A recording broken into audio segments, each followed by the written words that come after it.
me voy a presentar un poquito más. Yo soy pastor en Sevilla. Yo me convertí en el año 1969 cuando era un jovencito de 19 años. Era hippie. No se lo imaginan ustedes ahora, pero era hippie. Y me convertí en Francia. Y bueno, inmediatamente me volví para España, porque yo me había exiliado voluntariamente, no quería vivir más en este país.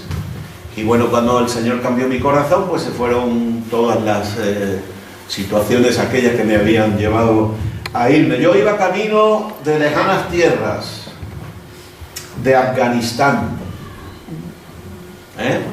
Pero el Señor me paró allá en Francia y me volví para mi ciudad, para Sevilla, y bueno, me encontré una iglesita ahí muy pequeñita, en un hogar, que llevaban unos misioneros norteamericanos, mexicanos, y bueno, pues allí me desarrollé. Con 23 años fui ordenado pastor. O sea que ahora que tengo 65, pues llevo 42 años ejerciendo el pastorado de manera oficial. Abrí conmigo la Biblia en el Evangelio de San Mateo.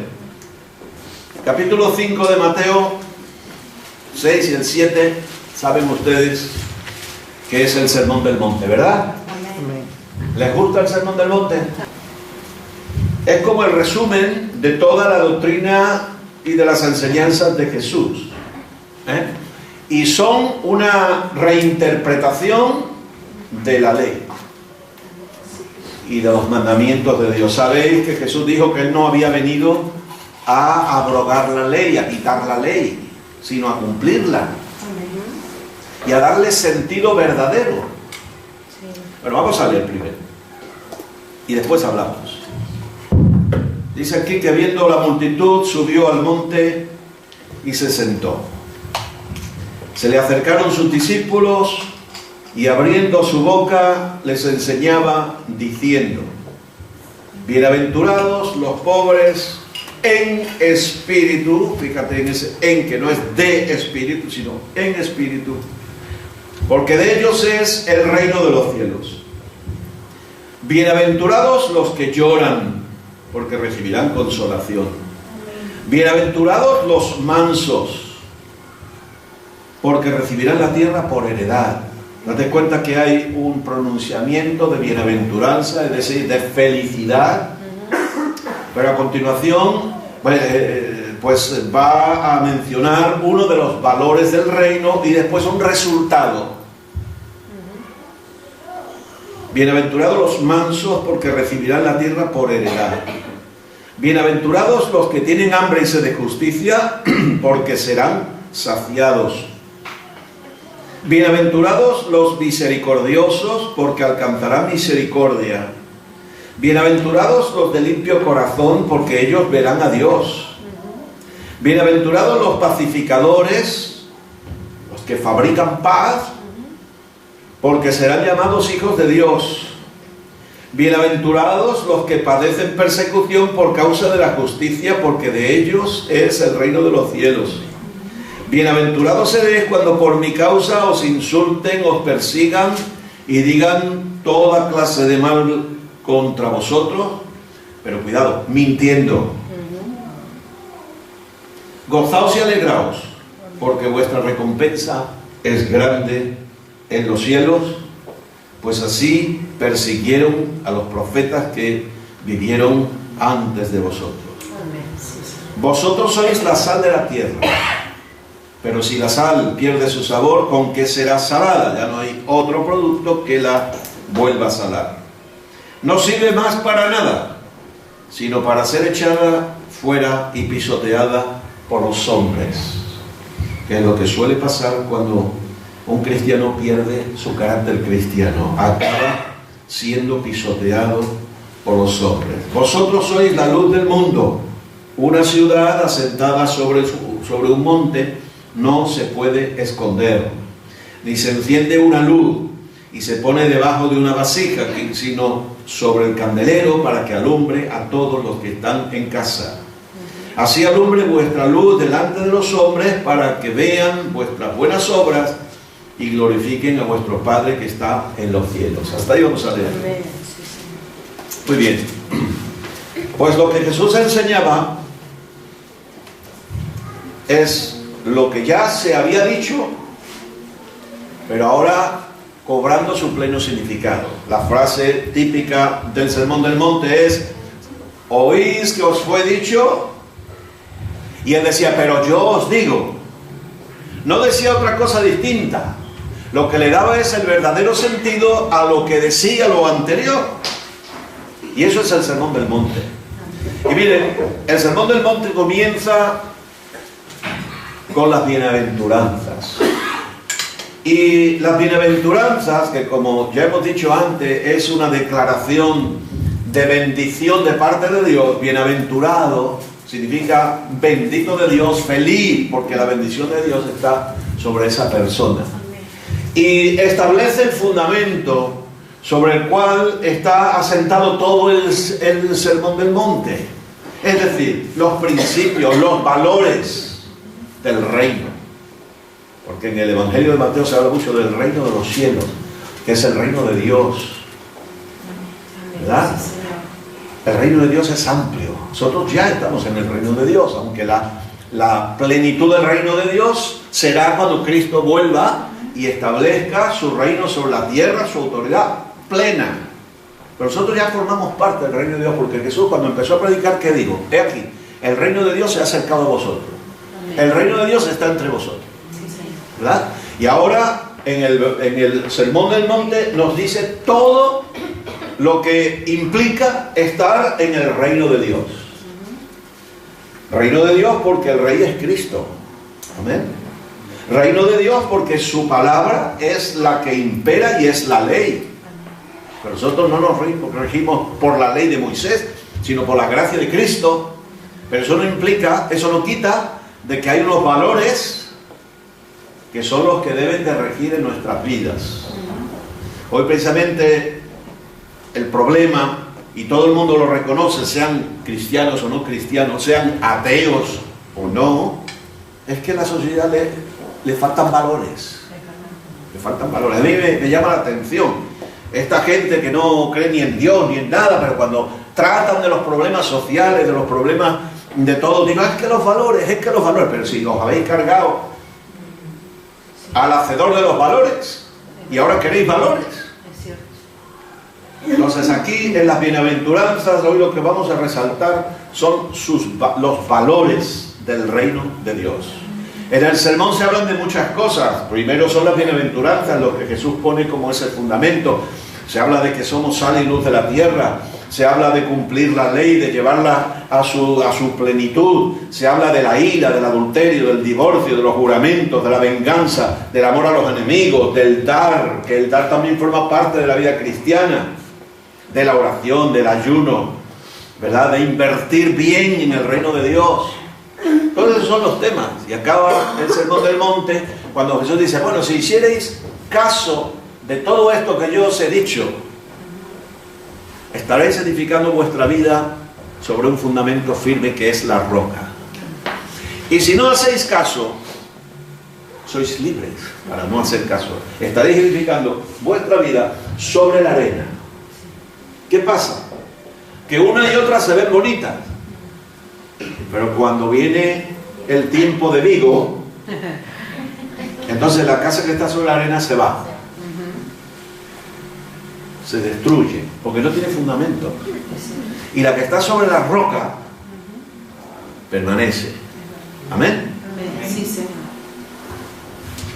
Bueno, las bienaventuranzas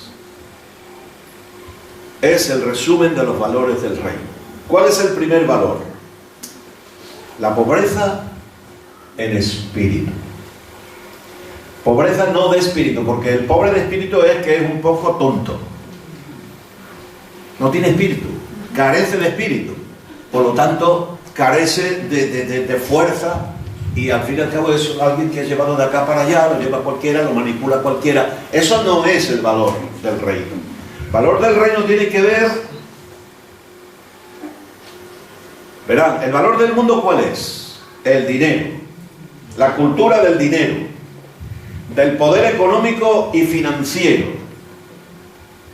Está de moda que si los bancos, que esto de los bancos, que los dineros, que la crisis, el dinero. Nosotros como ciudadanos del reino de Dios, para nosotros lo valioso no es el dinero. El dinero es digamos, un elemento de la vida que ahí está, pero cuidado con él. ¿De dónde salen tantos corruptos? ¿Lo eran desde chicos? No. ¿Lo eran cuando empezaron sentían la vocación de políticos? No, pero ¿qué pasa? Cuando se vieron al lado del dinero abundante y fácil, ya pues, si lo hace todo el mundo, nadie se va a enterar. Sobre todo si gobernamos aquí permanentemente, la oposición no va a saberlo, nunca va a tener acceso. Por lo tanto, venga, dinero para adelante. Y todos, no es solo patrimonio de un partido, todos están, como decimos en Andalucía, pringados. ¿Cuáles son nuestros valores? El cristiano no puede ser un corrupto. El cristiano no puede ser una persona que se deja llevar por el dinero. Desgraciadamente hay creyentes, cristianos, incluso predicadores, que el dinero es su guía. Incluso se enseña que, bueno, que tú dale al Señor tu diezmo y verás cómo te lo multiplica por 100. Y la gente no da por amor, sino por hacer negocio. Hay iglesias donde han denunciado, ¿verdad?, a algún predicador porque creyeron eso del 100 por 1, que es bíblico, pero al modo de Dios, no a ese modo. Y como no le resultó, es como el que invierte en un banco que le dice que le van a dar tanto, y con las preferentes y otras cosas, y después resulta que lo han engañado.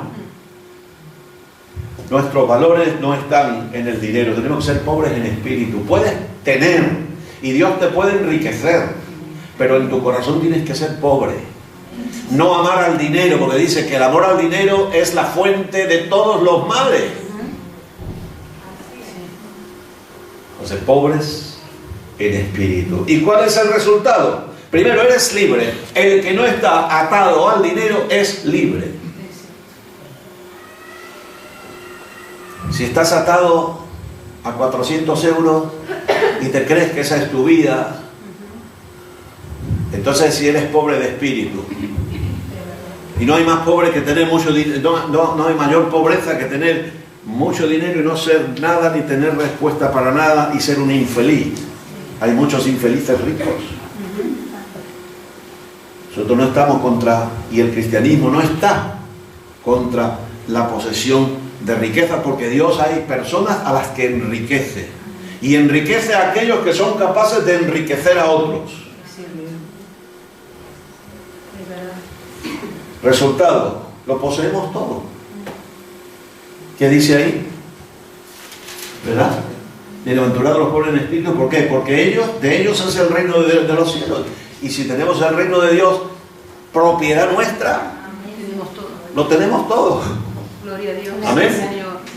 Los que quieren tenerlo todo se empobrecen. Y los que no nos importa perderlo todo, nos dice pobres pero enriqueciendo a muchos, decía Pablo. ¿Cómo podía decir eso? Porque era la verdadera riqueza la que él tenía. A veces tenías que trabajar haciendo tiendas, a veces tenía que pedir ofrendas, a veces tenía necesidades. Dice, estoy preparado para tener mucho como para tener poco. No todo el mundo está preparado para tener mucho. Y por eso Dios no lo bendice. Porque Dios no quiere que el dinero te sea una maldición. Dios quiere que si te bendice, te sirva de bendición. Dice David, ¿verdad? No me des pobreza, no vaya a ser que te maldiga, ni me des demasiada riqueza, no vaya a ser que me olvide de ti. Así que, primer valor, pobreza en espíritu. Pobres, pero enriqueciendo a muchos. Segunda bienaventuranza, los que lloran. Y es que lo anterior, el que es así es feliz. Porque no depende si ese mes tiene para pagar la luz o no. No depende de si tiene el Mercedes o no tiene coche. No depende de si la casa es suya o es alquilada. No depende de nada de eso, depende de Dios. re feliz. Los que lloran. ¿Es un valor llorar? Lo que es un valor es resistir, aguantar. Porque llora mucha gente. Pero claro, aquí Jesús está refiriendo a aquellos que lloran y aguantan. Y aunque lloren, porque llorar es bueno, ¿verdad? No se dejan llevar, ¿verdad?, por la amargura ni por la desesperanza, sino que confían en Dios. Amén, sí, Señor. Este mundo valora el éxito. Al que le va bien, eso es lo que todos queremos, que nos vaya bien. Y el pobrecito que le lleva peor, lo machacamos. Sobresalir sobre los demás, ser una persona de éxito, un triunfador, un ganador.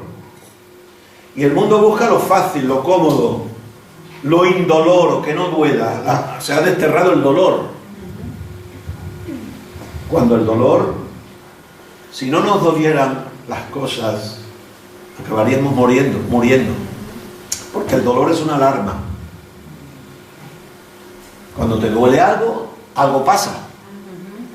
¿Verdad? Algo pasa. Tengo una niña en la iglesia, hija de una familia que tiene un problema, tiene varios problemas físicos, pero uno muy gordo, es que nunca tiene sed.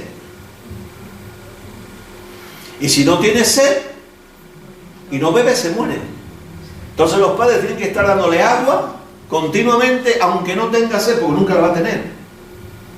Entonces el dolor es igual. Si no tienes dolor, nunca sabes que algo está mal. ¿Qué me duele el pie? Pues ya sabes que hay ahí un grano, que hay algo, que hay una rotura, que hay alguna cuestión. Entonces llorar es bueno. Si nunca lloramos, nos volvemos insensibles. Y hay muchos cristianos insensibles.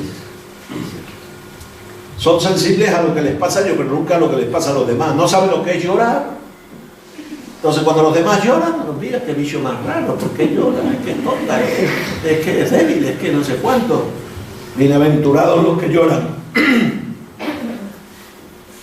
El sufrimiento de por sí, no es un valor.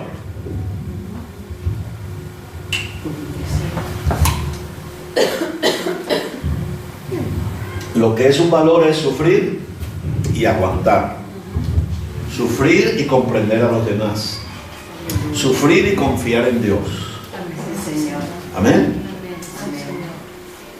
Y el resultado es que un día seremos consolados. Y no un día futuro, es que el Señor nos consuela hoy ya. El Espíritu Santo, ¿cómo se le llama? El Consolador. Si eres cristiano, tienes el Espíritu Santo.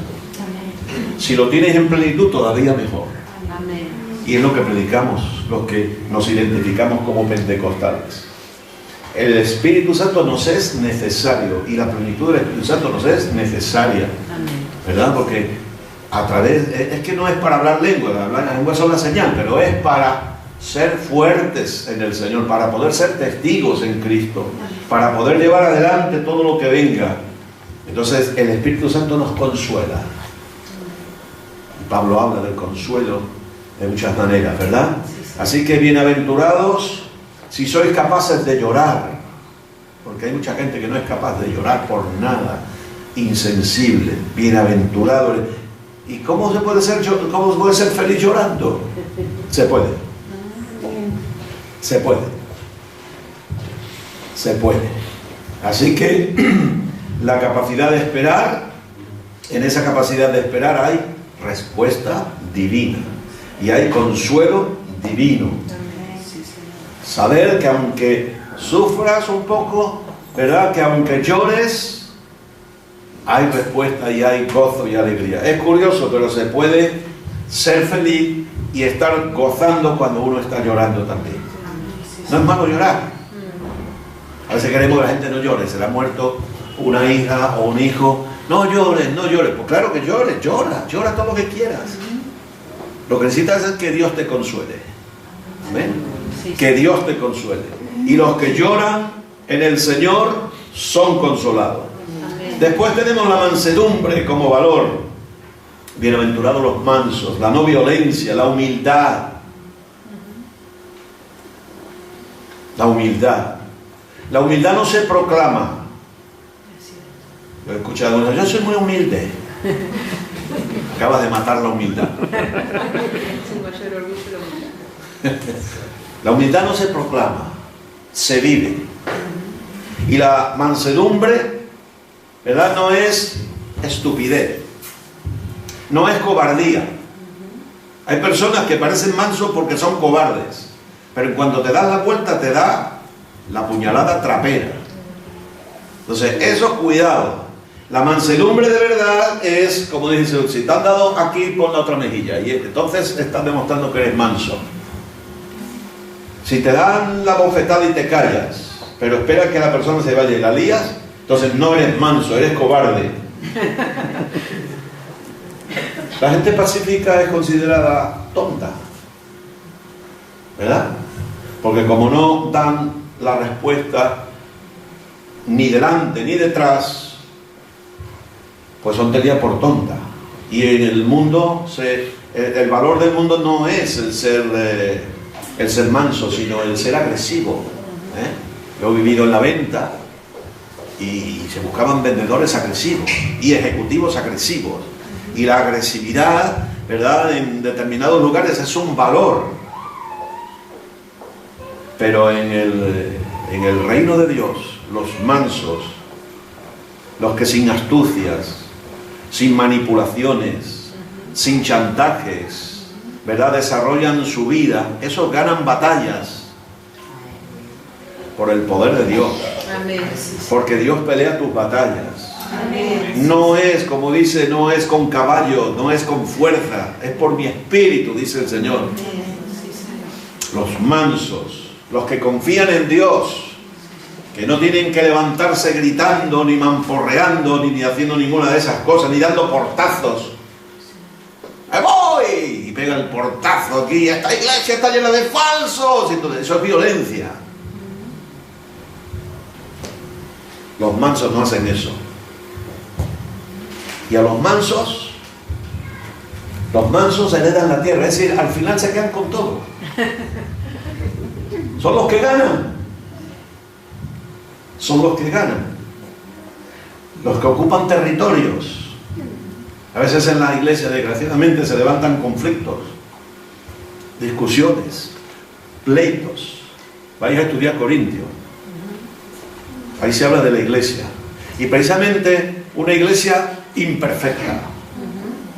Bueno, ¿y dónde hay una iglesia perfecta? Me gustaría a mí saber. En nuestro texto, en nuestro anuario no está. No hay nada que no. No hay. Me perdonan, pero esta iglesia no es perfecta tampoco. Lo sabéis, ¿verdad? Era mejor, pero no es perfecta. La mía tampoco. Y es más, pero no lo digan ustedes por ahí. El pastor tampoco es perfecto. Y la pastora tampoco. Pero es que ustedes tampoco lo son. ¿Sabes? Yo siempre digo, cuando tú eres de esos que buscan la iglesia perfecta y vas por ahí, esta no me gusta, me voy. Vamos a ver esta. Mira, esta tiene buena alabanza, tiene buena silla, tiene lo que es bueno. Aquí no se mete mucho para que des diezmo. Esta me gusta, me va gustando. Y cuando dice, esta es la iglesia perfecta, aquí me quedo yo. Se acabó la perfección. Ya no es perfecta. Así que los que tienen deseo de justicia, ayer hablamos de la justicia, dice un verso bíblico, toda injusticia es pecado. Ese versículo no nos gusta mucho. El otro sí, pecado es transgresión de la ley, vale, muy bien. Pero ese de que toda injusticia es pecado, no nos gusta. ¿Por qué? Porque todos somos injustos. Siempre alguna vez cometemos alguna injusticia. Los padres la cometemos con los hijos con los padres, ¿verdad? Los patronos con los obreros con los patronos, ¿verdad? Todo, es decir, que forma parte de nuestra naturaleza.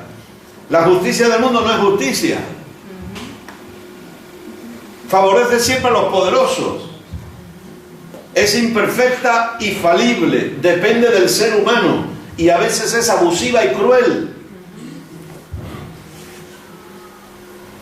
Así que desear la verdadera justicia lleva a obtenerla.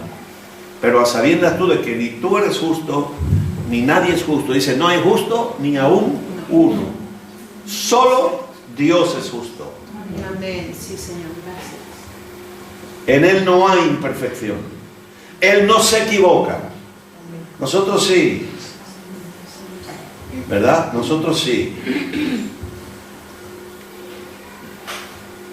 El resultado es que obtendrán satisfacción. El cristianismo no es solo para cuando nos muramos después. El cristianismo es desde el momento que te conviertes y empiezas a tener comunión con Dios. Ahí empieza la vida eterna. De verdad, tu cuerpo va a morir, pero tú estás ya en la vida eterna. Tú estás ya disfrutando de los beneficios del reino. Eres ciudadano de los cielos, dice Pablo, ¿verdad? Eres heredero de todas las riquezas de Dios y además eso lo hereda junto con Cristo. Y Cristo no es como Jacob, que le robó el derecho de primogenitura a su hermano Esaú. Cristo no nos va a robar nada. No lo necesita. Y que un hermano a tu lado, una hermana herede, no te deja a ti sin nada, porque en el reino de Dios, Dios es tan rico que todos podemos recibirlo todo y no dejar a nadie sin nada. Llevo 40 y pico de años pastoreando, he visto hermanos que se molestan porque otros Dios lo bendice y parece que si Dios bendice a aquel, yo voy a tener menos bendición. Eso no es así. Tú puedes tener tanta bendición o más que el otro hermano, depende de ti. Dios te lo ha dado todo. Dice el salmista, nada me falta. En algunas traducciones y en otras, nada me faltará, porque el hebreo permite ambas traducciones. El verbo hebreo es tanto presente como futuro. Nada me falta, nada me faltará. Entonces, ¿de qué te quejas? Entonces, ¿por qué estás infeliz? ¿Por qué te sientes frustrado? Porque sí, a todos nos gusta, ¿verdad?, repetir el Salmo 23, pero las escrituras no son para repetirlas, que está bien, pero son para vivirlas. Así que puedes repetirlas, pero si no la vives, pues es palabra vana. Es verdad. La palabra de Dios es palabra viva. Y cuando tú la asumes, cuando tú te vistes de ella, cuando tú comes de ella, cuando disfrutas de ella, cuando la crees de verdad, entonces la palabra de Dios es poderosa para ti. La palabra de Dios es poderosa, como una espada de dos filos, como martillo que rompe la piedra, como fuego. Es que a la palabra de Dios se la compara con tantas cosas, todas tremendas, también como juicio, si no la crees y si no la practicas y no la vives. ¿Verdad? Porque nosotros sabemos más que otros. Dios se nos ha revelado. Tenemos al Espíritu Santo. Si nosotros hay cosas que no vivimos, es para nuestro perjuicio.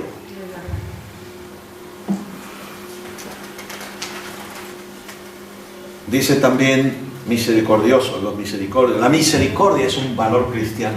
Es una de las características divinas, hermano. Dios es santo, ¿verdad? Nosotros demasiadas veces interpretamos esto de que Dios es santo como que Dios es moralmente intachable y lo limitamos a eso, pero que Dios es santo es mucho más. Es que Dios no tiene nada que ver con nosotros en cuanto a su naturaleza. Dios es otra cosa, es el ser. Hubo un teólogo muy importante, muy famoso, que tiene tremendos estudios de las Escrituras, muy profundo, y dijo a sus estudiantes: Dios no existe. Me ha hundido, pero no se quedó ahí. Dijo: Dios es. Amén. Sí, Señor. Nosotros existimos. Porque existir significa vivir en el tiempo. Dios no vive en el tiempo. Dios es el ser, el ser. Nosotros nos llamamos seres porque hemos recibido vida. Por eso existimos. Pero Dios es el ser. Es que no tiene nada que ver con nosotros. Sí, se relaciona con nosotros, por eso se ha revelado. Él nos ama. Él ha enviado a su Hijo Jesucristo para que lo podamos entender, porque no lo podríamos entender. Si Dios no se hubiera revelado, no sabríamos nada de Él. Pudiéramos ver la naturaleza y decir, bueno, ¿y esto quién lo ha hecho? Como los que no conocen a Dios. Bueno, esto, algunos que tienen un poquito más de interés dicen, ¿esto quién lo ha hecho? Alguien habrá que lo haya hecho, pero no conocen a Dios.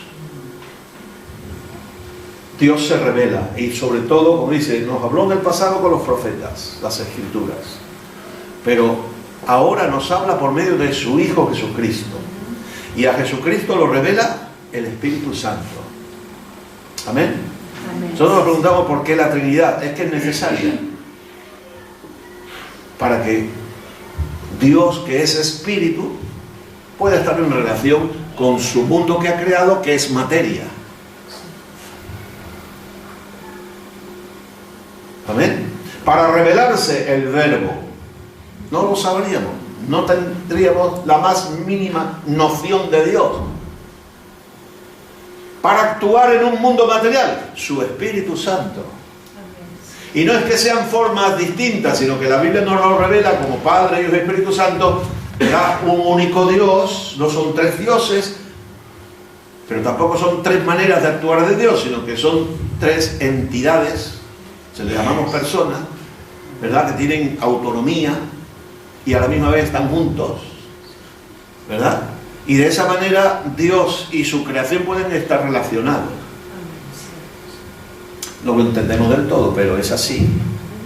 Entonces, misericordia, característica divina. El mundo premia a los fuertes, a los duros, a los que prevalecen sobre otros. ¿Por qué jaleamos al que gana la carrera? Y el otro pobre que la ha peleado igual, pero que no tenía tanta fuerza, el pobre queda ahí relegado a lo último, ¿verdad? Porque en nuestro interior nos gustan los ganadores, ¿verdad? Yo quiero que gane el Sevilla, usted quiere que gane el Celta, el otro quiere que gane el Madrid, los otros son del Barça. Messi, Messi, Messi, Messi, Messi, como si fuera Dios. El Maradona se inventó una religión, o no él, sino los seguidores de él, siendo él una pena de personas. Los fuertes, los ganadores, los número uno. Y hay cultura, los padres que dicen al niño, niño, tú tienes que ser el número uno. Y como número uno solo puede haber uno, el resto frustrado.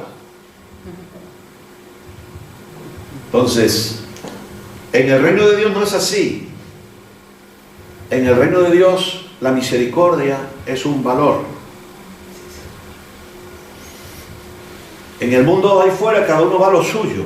Si puede pisotear al otro, yo he trabajado en empresas grandes y he visto a esos que se llaman trepas. ¿Los llaman igual aquí en Galicia? Sí. Trepas. ¿Qué son trepas?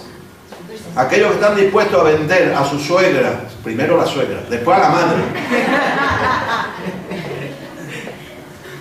a sus hijos y al que sea, con tal de subir, de trepar, por eso se llaman trepas, ¿verdad? Entonces, eso en el mundo, pero en Cristo no puede ser así. En Cristo no puede ser así, sino que en el corazón del creyente tiene que haber una sensibilidad para los demás, para el que es, vamos a decir, inferior. Nadie es inferior a nadie, pero al que está en peor situación que el otro, para el que sufre. A ti te va todo bien, pero al otro le va mal. Es un mal cristiano, porque si no Dios lo prosperaría. Está enfermo, dice, ay, me duele aquí. No digas eso. No te duele. ¿Cómo que no me duele? Claro que me duele. No reconozca. Eso es darle lugar al diablo. Y lo maltrata. ¿Cuántas veces he visto yo hermanos y hermanas que han ido a casa de alguien y está pasando por una prueba de enfermedad? Hermano, examínate. A ver si has hecho algo malo. Eso es crueldad espiritual. Eso no es misericordia. Los amigos de Job. Yo no quiero amigos de esos, ¿eh? Su amistad le duró una semana. Después ya sé que creyeron en calidad de jueces y decirle a Job, es que estás muy mal. Es que estás muy mal, es que eres una mala persona.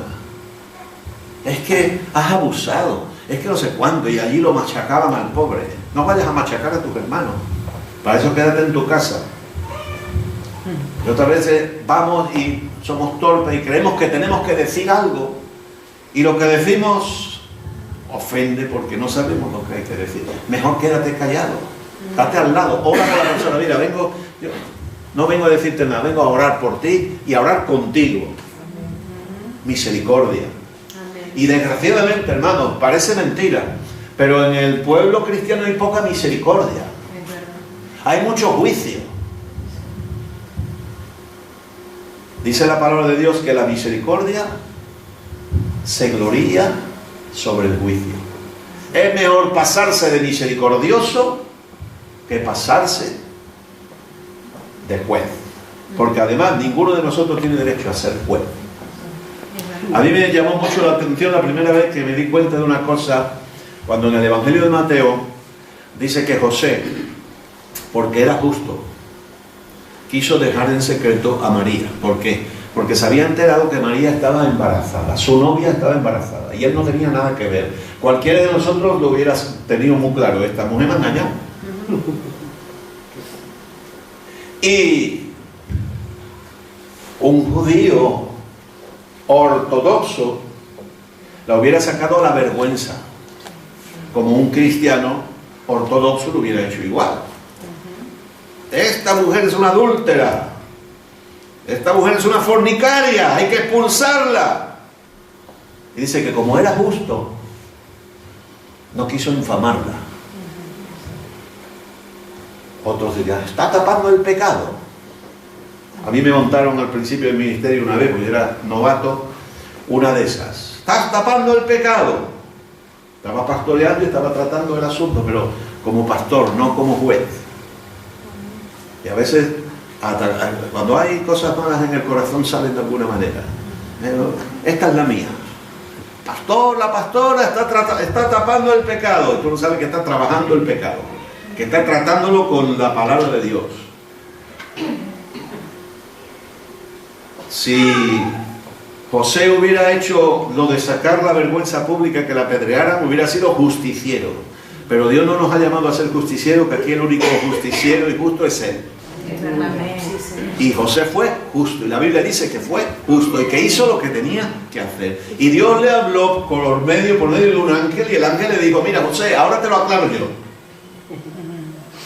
Esto no es que nadie metió aquí la pata, sino que el Espíritu Santo, con un propósito divino extraordinario, que ni tú entiendes, ni lo vas a entender, ni nadie lo va a entender, quizás nunca ha producido esto en el seno de María la Virgen. Así que recíbela, que no te he engañado y que está en el plan de Dios. Y José obedeció.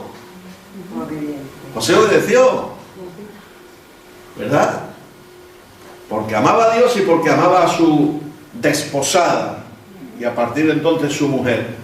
Así que la misericordia. Y dice también otra cosa más, que el misericordioso hace bien a su propia alma. ¿Sabéis que el perdón es una medicina extraordinaria para el que lo otorga? Para el que lo recibe también. Pero el que lo otorga se libera de presiones internas, su psicología, pero su alma se beneficia. Se te van tantas presiones, tantas preocupaciones y tantas cosas malas que corroen el alma. El que no perdona vive infeliz, porque tiene el resentimiento, y sabes, el resentimiento además te hace enfermar. Te enferma emocionalmente y te enferma físicamente. Y las personas que odian acaban enfermas, muy enfermas. Y cuando una persona es capaz de perdonar, y bueno, todos los cristianos deberíamos de ser capaces, ¿no? Para acordar de la parábola del juez justo y de aquel debía tanto dinero, se lo perdonan, y ahora al otro pobrecito lo coge del cuello para estrangularlo porque le debía poquito, pero se lo debía y él no era tan... Quería que lo perdonara de él, pero no perdonara a los demás. Hay muchos cristianos así, desgraciadamente. Hay muchos cristianos que han sido perdonados de parte del Señor y que no son capaces de perdonar a otros. La misericordia se gloría sobre el juicio. Y además te hace bien a ti. Te hace bien a ti. Te beneficia a tu propio equilibrio emocional y espiritual. Así como la falta de perdón y el rencor y el resentimiento lo alteran y te perjudican. Y además, si no perdonas, no puedes tomar la Santa Cena. Es decir, no estás en comunión con Dios. Y los misericordiosos, ¿cuál es la bendición que corresponde a la misericordia? Alcanzarán misericordia. Que a la vez alcanzarán misericordia. Y todos necesitamos eso. Sí, Señor. Y algún día te hará falta en bastante nivel, porque meterás la pata bien metida y te tendrán que perdonar. Y si tú no has perdonado antes, no serás perdonado. Y con la vara que tú mides a los demás, con el metro que tú mides a los demás, te van a medir. Así que bueno, nada más. Eso queda ahí. Los de limpio corazón. La limpieza de corazón es otro valor en el reino de Dios. Muy importante. ¿Qué es ser limpio de corazón? Bueno, los valores del mundo son erróneos. Ahí lo pecaminoso no es pecado. Y lo bueno es malo.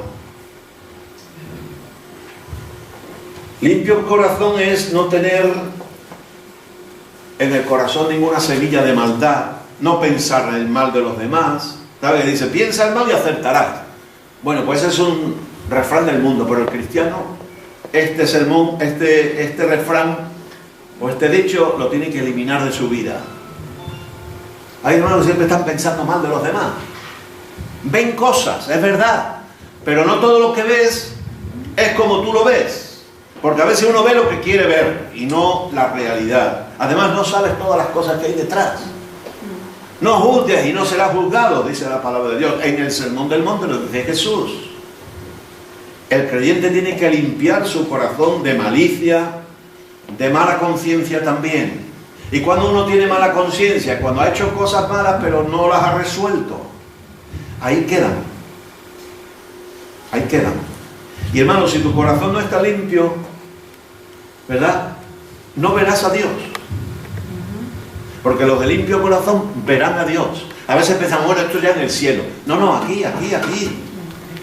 Tú no puedes tener comunión con Dios si tu corazón está podrido. Tú no puedes relacionarte con Dios si tu corazón está lleno de malicia y de maldad. Tienes que limpiar primero tu corazón. Tienes que decirle no a la envidia, no a la sospecha, no al rencor, no a la falta de perdón, no a la amargura, no al resentimiento, no al error, no a la mentira, no a la lujuria, a la avaricia. Todas esas cosas manchan el corazón, ¿verdad? Entonces, limpia tu corazón. ¿Cómo se limpia el corazón? Decía el profeta Jeremías que aquellos, aunque se juntaran con jabón y se echaran lejía encima, su pecado estaba sobre ellos y no sería limpiado. Pero el Nuevo Testamento nos dice que la sangre de Cristo nos limpia de todo pecado.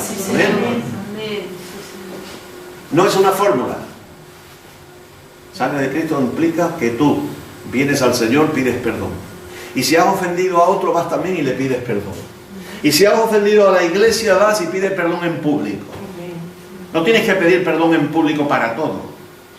Cuidado, que hay hermanos que piden perdón en público para manchar a otros. Para manchar a otros. Si tu pecado es privado, déjalo en privado y confiésaselo a Dios. Si es con alguien, ve a la otra persona y se lo confiesa a la otra persona. Si hace falta, pides consejo pastoral, pero no vengas a la iglesia a vomitar. Yo he visto esto.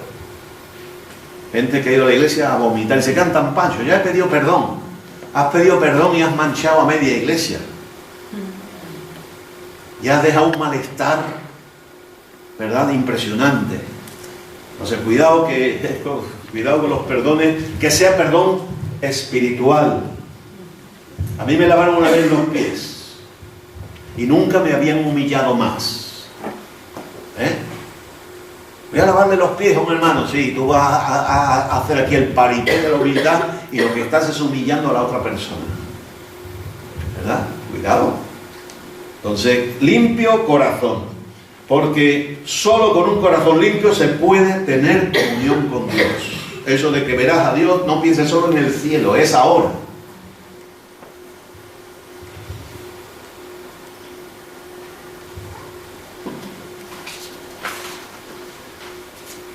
El pacificador, la pacificación activa. Pacificador es el que fabrica paz. Hay quienes fabrican paz y otros que van creando pleitos alrededor de ellos a cada paso que dan, porque son chismosos o chismosas. Son de esos que llevan al otro, oye, que el hermano tal ha dicho de ti tal cosa. A lo mejor lo ha dicho, es verdad, pero ¿por qué tienes tú que ir a llevárselo a otro, a crear un conflicto o añadir, como dice, echar leña al fuego? ¿Verdad? Porque a veces parece que nos encanta echar leña al fuego. O fulanita ha dicho, o venganito ha dicho, y va y se lo cuentas a la persona. Esto, por lo menos en mi iglesia, hay gente que lo practica, y yo tengo que predicar en contra y aconsejar en contra, ¿verdad? Los gallegos, como son más calladitos, pues no. Se lo guardan todo. Los hay, ¿Eh? Los hay. ¿Gallegos? Hay uno. ¿Y los latinos? Algunos. Algunos, como todos. No es patrimonio de latinos, ni de andaluces, ni de gallegos, ni de vascos, ni de madrileños o barceloneses. Es un patrimonio de la humanidad. Y nosotros cristianos no podemos ser de ese tipo de personas, ¿verdad? La paz es una palabra muy... todos hablan de paz. Todos hablan de paz. Pero después es algo pisoteado. Y a veces pensamos en la paz como que paz entre los países, pero ¿y la paz entre las personas? Las familias. Hay paz en la familia. Hay paz entre esposo y esposa. Hay paz entre hijos y padres. Hay paz entre hermanos. Hay paz entre los vecinos. Hay paz en la iglesia. Nosotros tenemos que ser fabricantes de paz. No es solamente que vivamos en paz, es que tenemos que generarla, es que tenemos que crearla, es que tenemos que promoverla, es que tenemos que difundirla. El Señor nos llamó al ministerio de la reconciliación. Ministerio de la reconciliación. Con Dios, por supuesto, porque para reconciliarte con los demás tienes que reconciliarte primero con Dios. Si no, no eres capaz de reconciliarte con tu prójimo. Reconcíliate con Dios. Y una vez que conozca la paz del Señor, porque Él dijo, mis pasos dejo, mis pasos doy, no como el mundo la da, yo la doy de verdad. La paz en el corazón. Y entonces tú puedes, porque sabes lo que es la paz, puedes transmitir paz. Puedes llevarle la paz a otros. Allá donde hay guerra, decía Francisco de Asís, que yo lleve la paz. ¿Amén? Donde hay guerra, que yo lleve la paz. Si tú sabes de hermanos que están mal unos con otros, no vayas a reportarles lo que ha dicho el uno del otro y viceversa. Ve a llevarles paz, llévales consuelo, ora por ellos, ora con ellos. Y construye paz. ¿Amén? Resultado. Qué privilegio. Dice que son llamados hijos de Dios. O sea que los verdaderos hijos de Dios son los pacificadores. Y si no eres pacificador, entonces ¿qué serás? Si eres de los que llevan chisme, si eres de los que vas creando conflicto y pleito, de los que crean divisiones, de los que enemistan a los más amigos, ¿qué eres? Bueno, según este texto, hijo de Dios, no. ¿Serás otra cosa? ¿Verdad? Hijo de Dios, no. Porque los hijos de Dios pacifican. Ahora dice, bueno hermano, entonces yo que metí la pata, que llevé chisme a tal persona, ya no soy un hijo de Dios, sí eres, pero pide perdón, arrepiéntete y deja de hacerlo. para que seas verdaderamente un hijo de Dios. Porque de todo esto que estamos hablando es que tenemos que ser coherentes con nosotros mismos. Decimos, somos hijos de Dios, lo cantamos. Pero los cristianos no mienten, pero cuando cantan no te digo. ¿Verdad? Entonces, resultado, ser un hijo de Dios. Tremendo. Después habla de los perseguidos. Nos pueden perseguir. No es popular ser cristiano, hermano. Sobre todo en el tiempo que estamos viviendo, no es nada popular. Por ser cristiano se pueden reír de ti, ya es persecución. Te pueden hacer el bullying. ¿Sabes lo que es el bullying? No, en el trabajo, pues no nos juntamos con él, no tomamos café con él, no nos gusta, nos caes mal. Puede ser. Yo he tenido profesores y la mayoría me han tratado muy bien porque he sabido estar en mi sitio. Pero si no hubiera sabido estar en mi sitio y no hubiera sabido también ser coherente con lo mío, porque cuando uno llega a alguno de estos sitios, a mí me lo dijeron después, cuando llegaste aquí era un bicho raro. Viene el protestante. Y la imagen que tiene de los protestantes es Bush, ¿verdad? Alguien raro, porque un español no puede ser protestante, ¿verdad? Que cree no cree en la Virgen, o no esto, o lo otro. Bicho raro. Pero cuando empiezan a ver tu manera de vivir, pues no es tan raro. Es normal y además es buena gente. Y además hace cosas que otros no hacen. ¿Verdad? A mí me venía a buscar todo el mundo. Todo el que tenía algún problema, alguna necesidad, mira, Baena, échame una manita aquí. Tú sabes hacer esto, tú sabes esto que puedo yo hacer. ¿Verdad? Se convierte uno en un portador de bendición para los demás. Y eso es lo que tiene que ser un hijo de Dios. Amén.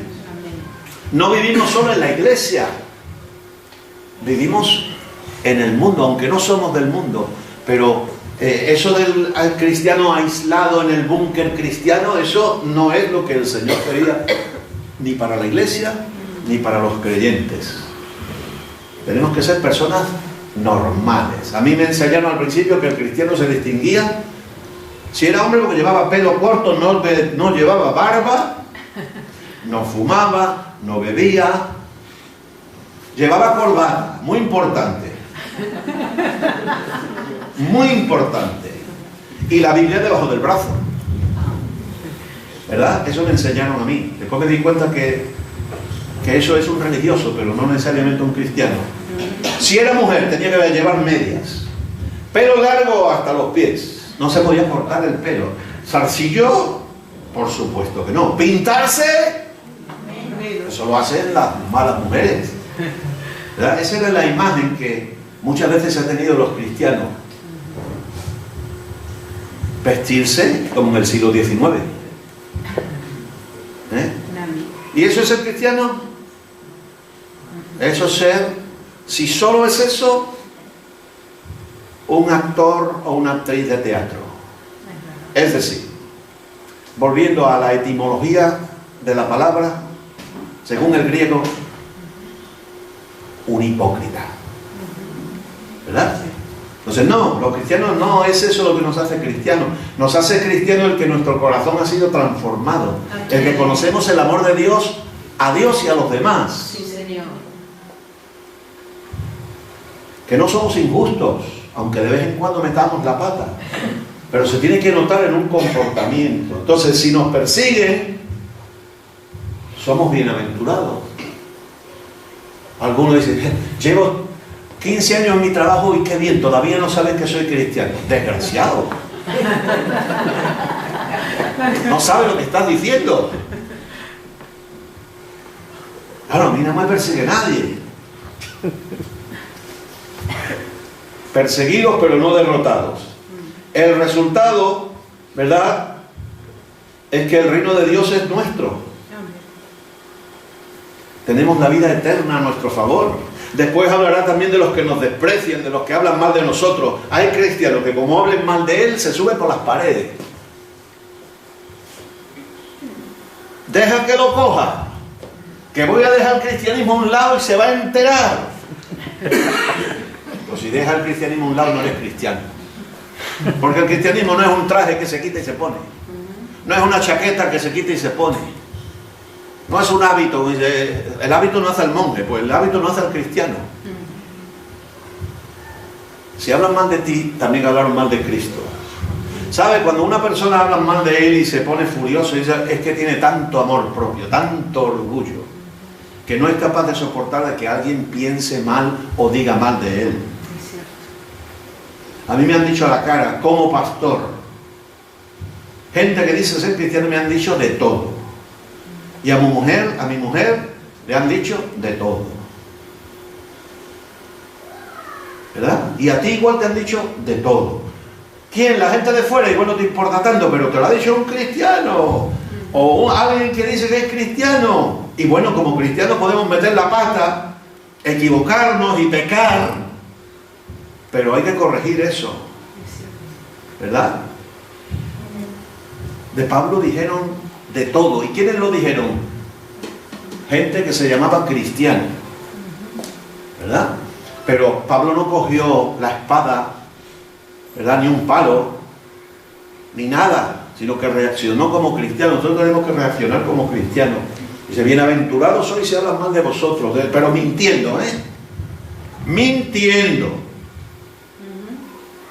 Porque si es verdad, tendrás que pagar las consecuencias de tus torpezas y tus debilidades y de tus pecados, y yo de los míos. Y dice, grande es vuestra recompensa en los cielos. Amén. Piensa eso.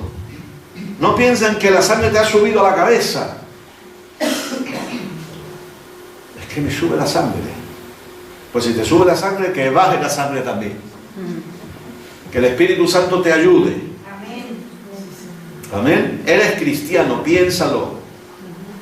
Eres cristiano. Antes de las cosas, piensa, soy cristiano, soy hijo de Dios. Quiero tener comunión con Dios. Quiero disfrutar de la recompensa. Porque si no la pierdes. ¿Y qué somos nosotros? Pues dice aquí, sal de la tierra y luz de la tierra. Por eso concluimos, sal de la tierra.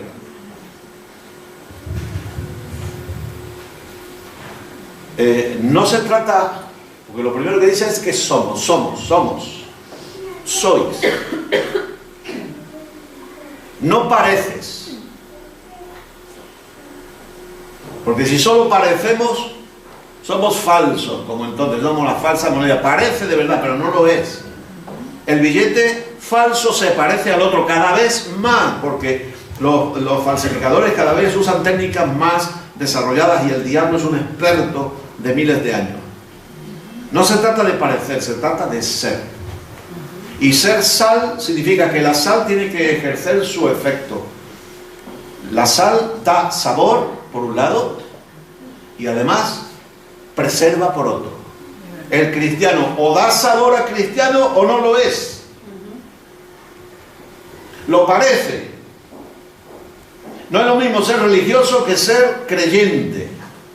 Porque la religiosidad es algo que se ve por fuera, sí, el pelo largo, las medias, la longitud de la falda, también, oye, todo, tiene que todo corresponderse, pero solo con la apariencia no te vale. Solo con la apariencia no te vale. Sal, la sal preserva, la sal da sabor. Y si no tiene sabor, dice aquí que no sirve. El cristiano que no da sabor a cristiano no sirve. Puede ser evangélico, puede ser católico, puede ser ortodoxo, puede ser pentecostal, puede ser bautista, puede ser lo que le dé la gana. Pero no será lo que Dios quiere que sea. Y es una incongruencia. Entonces, sal, y cuidado, la sal tampoco es... preserva, pero no es un ácido que corroe. A veces los cristianos queremos imponerle a los demás las cosas y ya nos convertimos en tóxicos. No. Y luz, reflejamos la luz de Cristo, ¿verdad? Para alumbrar allá donde hay oscuridad. Y si tú siendo luz te escondes debajo de la cama, te encierras en la iglesia, por ejemplo, porque hay cristianos encerrados en la iglesia, que no dan luz fuera, todas la dan aquí, todas la reservan para el domingo, o para el martes que hay oración, o para la vigilia, o cuando salen al campo, pero en donde tienen que dar luz, que es en las tinieblas, no la dan. Entonces esa es una lámpara, ¿verdad?, que no sirve para mucho, porque si yo me traigo la linterna aquí, mi mis nietos les encantan las linternas, sobre todo el chiquinino. Y con la linterna, aunque haya luz, ahí está con la linterna. Dice, bueno, apaga la luz que quiero. ¿Verdad? Es que la linterna es para estar cuando hay oscuridad, y el cristiano tiene que dar su luz en la oscuridad. Así que ya con esto hemos completado todo, lo tenemos muy claro. Los cristianos no podemos vivir en la clandestinidad, salvo cuando hay persecución. Cuando hay persecución, evidentemente, pues tienes que tener cuidado para que no te corten la cabeza, ¿verdad? Y bueno, si te pillan y tienes que sufrir por Cristo, pues bienaventurado eres también. Y ahí lo acabo de decir. Conclusión. Solo el Espíritu Santo puede capacitarnos para ser verdaderos cristianos.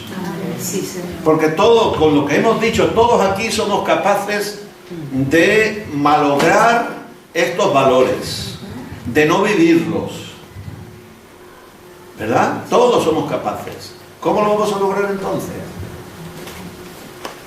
Llénate del poder del Espíritu Santo, que es el que te capacita para ser un verdadero cristiano y para que tu luz se vea y para que tu testimonio llegue hasta lo último de la tierra. Llénate del Espíritu Santo. Somos pentecostales, ¿no es cierto? Los pentecostales, ¿por qué somos pentecostales? ¿Porque levantamos las manos? No digan amén. Sí, levantamos las manos, pero no eso nos hace pentecostales, ¿verdad? Porque gritamos más que otros. ¿Porque hablamos lengua? Tampoco. Porque eso es una cosa secundaria. Lo importante es que estamos llenos del Espíritu Santo, que un día vivimos una experiencia, primero salvos, después bautizados en agua, después bautizados en el Espíritu Santo, después consagrados. ¿Vives consagrado? A mí me preguntan muchas veces, pastor, ¿cuál es el problema más grave que ve en la iglesia? Te lo digo, la falta de consagración. El cristianismo fácil, el cristianismo de domingo, el cristianismo de banca o de silla, que ya la iglesia no tenemos banca, tenemos sillas cómodas, acolchadas, ¿verdad? El cristianismo fácil es el enemigo de la iglesia. ¿Por qué? Porque adormece. Vivimos drogados, ¿verdad? Con esa apacibilidad. Y el cristianismo es para vivirlo, como dice, el reino de los cielos es de los violentos, que son los que lo arrebatan. Es decir, no te conformes con la silla colchada, no te conformes con un sermón bonito, no te conformes con cánticos y con que todo eso forma parte de la vida cristiana, con una alabanza bonita, buenos músicos, buenos instrumentos, buenos de todo. Tienes que vivir los valores del reino. ¿Amén? Vamos a orar. Padre, en el nombre de Jesús, nos humillamos ante ti. Te pedimos que nos perdones por nuestras carencias, nuestras insuficiencias, y porque esto que tú nos das no lo vivimos de manera radical, que a veces nos acomodamos, que a veces nos sentimos temerosos de lo que los otros piensen, de lo que los otros hagan contra nosotros. Ayúdanos a vivir estos valores, no solo uno de ellos, sino todos. Que las bienaventuranzas sean una realidad de nosotros, y de esa manera nos sentiremos realizados, nos sentiremos contentos con nosotros mismos, porque estaremos siendo coherentes con lo que tú has hecho en nuestras vidas al salvarnos, al regenerarnos, al edificarnos. Te lo pedimos en el nombre de Jesús, y que verdaderamente seamos sal de la tierra, que damos sabor a nuestro alrededor, que se nota que somos cristianos de verdad, que seamos luz, porque el mundo está en tinieblas, porque hay mucha gente desorientada, mucha gente perdida, mucha gente que no sabe dónde ir, desengañada de religión y de iglesias y de gente que dice ser cristiano y no lo es. En el nombre de Jesús. Amén. Que el Señor le bendiga.